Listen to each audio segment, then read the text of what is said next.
Well, good morning again, everyone. Wanted to give you a couple of updates this morning. Yesterday, we assembled here, and I went through what I would summarize as 6 simple truths about the shutdown. I started with the background, a review of how we got to where we are, and then talked with you about the Democrats' counter-proposal and some of the absurd things that they've been demanding to reopen the government. And then I gave you an update on the current status. We did some questions. Well, sadly, that status has not changed. As you know, last night, the Senate Democrats, the same group, voted again to keep the government closed. So that was their 5th vote to shut the government down on the American people. It is regrettable and sad, and real pain is being felt by real people because of these political shenanigans. So today, instead of the 6 simple truths, I'm going to give you 5 key facts, okay?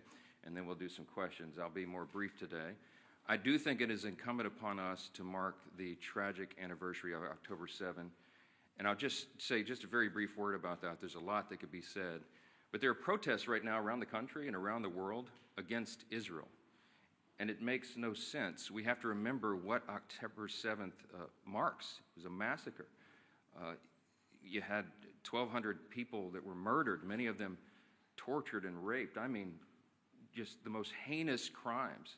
Bloodthirsty Hamas terrorists went into villages of Jewish people in Israel and murdered babies and put them in ovens. It's unspeakable, and I won't go into the gross detail of what happened, but it was just terribly, terribly tragic.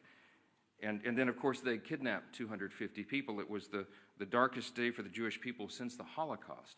And these are objective facts, and right now there are people protesting against Israel for fighting a war to defend their people and their homeland.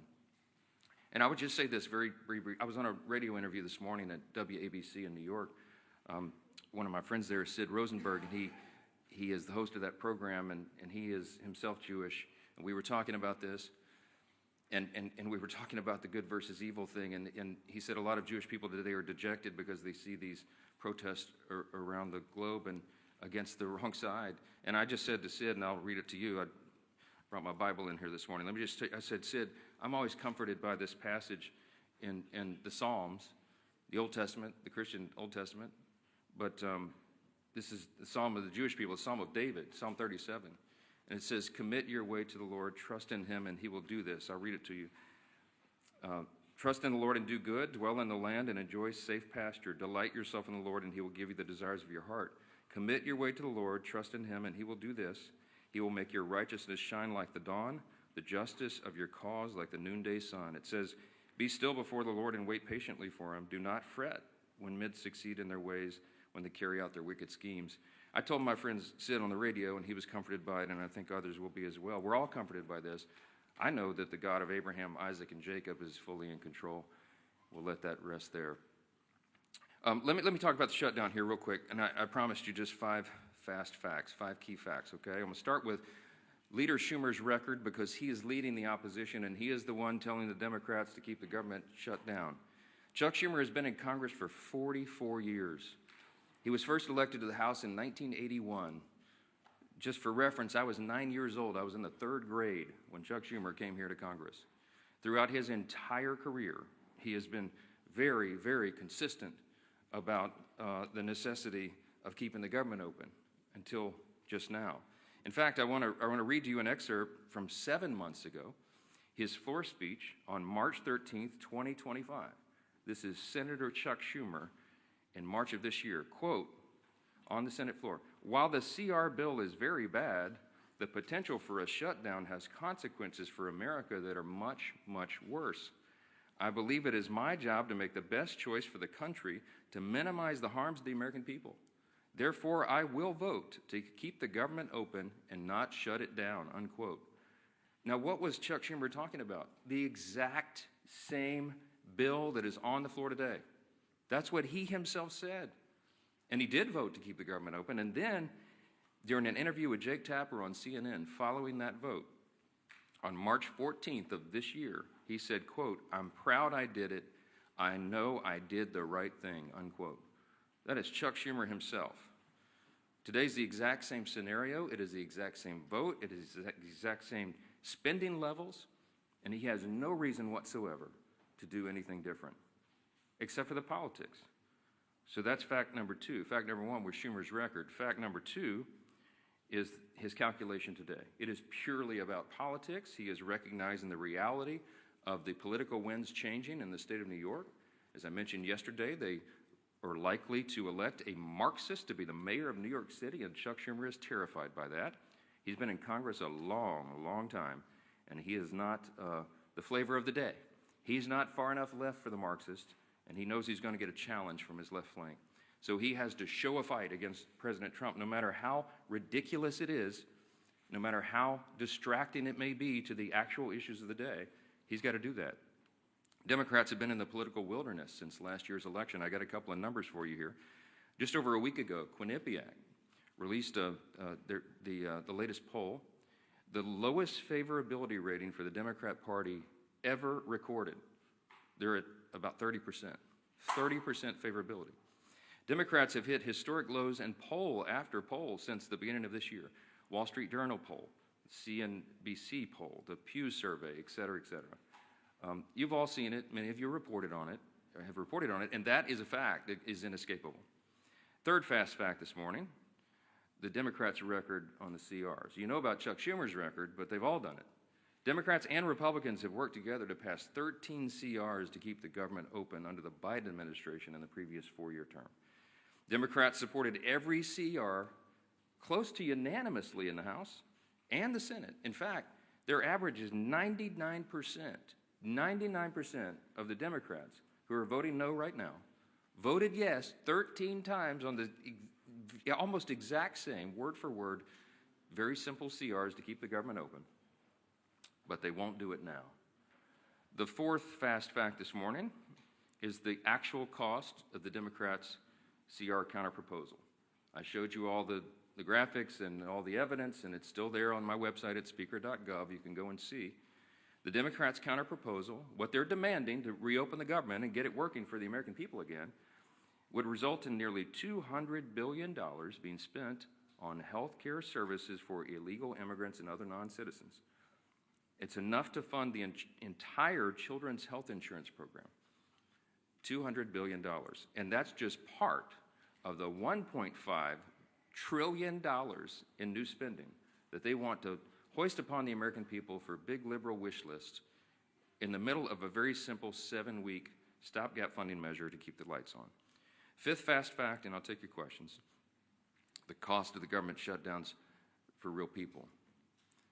So this results in crippling economic losses right now. These are the latest numbers. We've been assembling these, and I'm sure many of you all have been reporting on it. Each week the shutdown continues. It will wipe out an estimated $15 billion in our gross domestic product in our country. A month-long shutdown would mean not just 750,000 federal civilian employees furloughed right now, but an additional 43,000 more unemployed Americans across the economy, because that is the effect, the ripple effect that it has in the private sector. You could go state by state, and we could have charts and graphs this morning and show you what it's going to mean to every state, but what the shutdown means in the state of New York, for example, that's Chuck Schumer's state. The impact there is a decline of $1.2 billion per month in GDP. That is the pain that is being wrought. And I, again, have to mention that when you shut down, as they have, women, infants, and children nutrition programs, veterans health services, the disabled, the elderly who receive health care at home, all these programs are now being shuttered because the funding streams have stopped. We have troops, we have Border Patrol agents, TSA agents that are all serving, protecting all of us, protecting the country without pay right now. Real hardships for real families, and it cannot drag on any longer. We are pleading with the Democrats in the Senate to do the right thing. The Republicans are united 100%, and we have proven it with our votes. The President, the Republicans in the Senate, and of course the Republicans in the House have done the right thing. We have all advocated to keep the government open. We have all voted repeatedly over and over to keep the government open. And it comes down to the necessity of 60 votes in the Senate. We only have 53 Republicans, and so we have to have a handful of Democrats who will wake up and do the right thing and stop inflicting pain on the American people so that they can score political points. I'll take your questions. Yes, ma'am. Hey. I would like to know, do you think all those federal employees will receive the back pay if they keep their job? And then also, we saw in the Democrats' CR almost $500 million for PBS and NPR, $174,000 in death benefits to those 3 Democrat lawmakers' families who recently passed away, $437 million for the European Bank. Could you also comment on those 3 provisions too? Yes, I mentioned in the counterproposal, the CR for the Democrats presented, it's $1.5 trillion. And if you go through it, and we have, and you analyze what it is they're requesting, it's a list of absurd priorities. They know that we could never do that and would never do it because it's wrong. For example, they want to give $500 million back to the Corporation for Public Broadcasting. In the One Big Beautiful Bill, we eliminated that line. We don't believe that taxpayers should be funding biased news organizations and subsidizing their operations. That might have made sense 30 or 40 years ago, but you don't need that service anymore. Look how many media outlets are present in the room this morning. Media and information is ubiquitous. It's 24/7. It's live all the time, and it's on the internet. We don't need taxpayers funding that, and they were all left-leaning, biased organizations. We're not doing that again. And some of these other priorities that you mentioned, there are many that we could list that are just outrageous. It has nothing to do with the current proposal to keep the government in operation for 7 more weeks so that we continue the appropriations process. We're trying to fund the government, and you need Republicans and Democrats to work together to get that done. With regard to whether the furloughed civilian employees of the federal government will receive back pay, it is true that in previous shutdowns, many or most of them have been paid for the time that they were furloughed. But there is new legal analysis. I don't know the details. I just saw a headline this morning. I'm not read in on it, and I haven't spoken to the White House about it. But there are some legal analysts who are saying that that may not be appropriate or necessary in terms of the law requiring that back pay be provided. So I'm sure that'll be there will be a lot of discussion about that. But there are legal analysts who think that that is not something that government should do. That, if that is true, that should turn up the urgency and the necessity of the Democrats doing the right thing here. Even more pain, more than I just listed, for more people. So we got to figure it out. Back row, yes, sir. Speaker, you've spoken repeatedly since the shutdown began about the impact on FEMA, the National Flood Insurance Program. Talk about how you're from a hurricane state. If this is a priority for you, why not bring the House back and vote on a reauthorization for NFIP or for WIC or troops pay or all those things for that matter? Well, there's a lot of issues that we need to address, and we work on flood insurance, the flood insurance program all the time, those of us in hurricane states. But the work of the House has been done, and we have to get the Senate to reopen the government so that we can come back and handle all of these very important end-of-the-year issues. There's a lot of things on the table. FEMA has sufficient resources right now to do that. We do have to extend the flood insurance program, annually, effectively, to make sure that it's there, but we'll do that. We'll do it in due course. There's a lot of end-of-year issues that are being conflated with this very simple issue of keeping the government open. And that is the first and most immediate priority, and we must use every leverage point we have to force the Democrats to do that. And that's why we're handling the schedule the way we are. Yes, sir. Yeah. Thanks, sir. You've talked about Leader Schumer's record with regard to continuing resolutions. Your record, you've voted against continuing resolutions in the past, including when Speaker McCarthy was the Speaker. How do you explain your stance now versus years previously? Yeah, different circumstances, different times. When we did CRs in the past, you had leverage points of things that when the Democrats were trying to put their partisan priorities in, we were trying to use whatever leverage we had in the minority to take them out. Very important distinction right now. We did not put in Republican priorities in the clean CR. I could have put some of our priorities or poison pills or things that Democrats had done in the past to us. We didn't. And that's why there's nothing to negotiate right now. People say, why aren't you negotiating? I don't have anything to offer. I can't go to a clean CR and say, let me pull off the Republican priority and make it more palatable for you, because we didn't add that in. It's simply a status quo continuance. One of the things we objected to back then was these were Biden-level policies and spending. I still object to that. But what I'm trying to do is keep the government open so that we can readjust those things. And as I gave you the long background yesterday, the summary of how we got to where we are, the appropriations process is working again. And we're going to be able to reprioritize federal spending, but we have to allow the time for that to continue, and we need 7 more weeks. But every day that they keep the government open, it gives us less time to finish the job. McCarthy was the speaker and you guys had a majority in 2023. Yeah, well, we had divided government as well, right? The Democrats were, Chuck Schumer was over here negotiating in the Senate, and that's what's so ironic about it. When we were in the Oval Office, Chuck Schumer looked the president in the eyes and said, I've always been very fair. I've always allowed the Republicans their priorities. And I just looked at him like, oh, what? I'm sitting right here. I was the guy you were negotiating with. I called him at the 11th hour, I remember very vividly, and asked him not to put in a terrible poison pill that was a big Democrat priority that is outrageous to the conservatives. And he said, yeah, I'm sorry, Speaker, can't help you, and literally hung up on me, you know. So now he wants me to be a fair broker. I have been. I gave him much more grace than he ever deserved. Yes, sir. Jake, sorry. As a matter of principle on the back pay, I mean, understanding that there are people who have opinions about everything and analysis about everything, do you believe as a matter of principle that furloughed workers should receive back pay? Yeah, I hope that the furloughed workers receive back pay, of course. We have some extraordinary Americans who serve the federal government. They serve valiantly, and they work hard, and they serve in these various agencies doing really important work. I can tell you the president believes that as well. He and I have talked about this personally. He doesn't want people to go without pay, and that's why he pleaded with Chuck Schumer to do the right thing and vote to keep the government open. We don't want this to happen.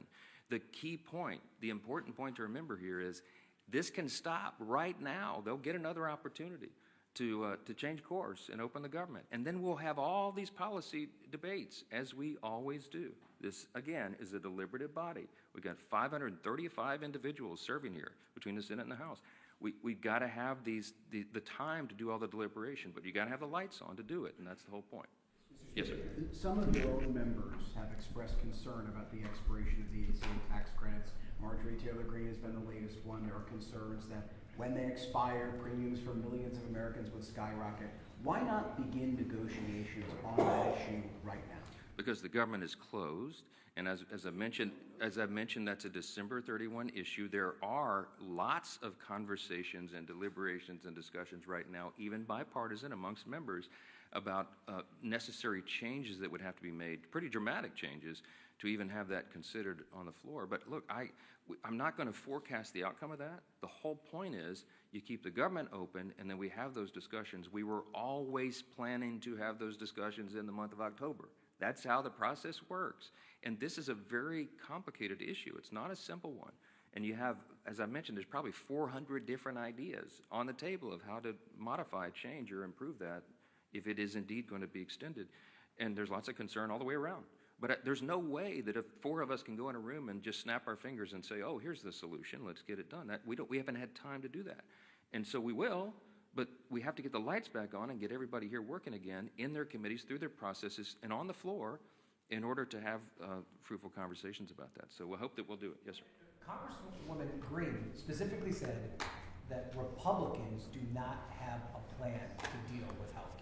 Congresswoman Greene does not serve on the committees of jurisdiction that deal with those specialized issues, and she's probably not read in on some of that because they've still been sort of in their silos of the people who specialize in those issues.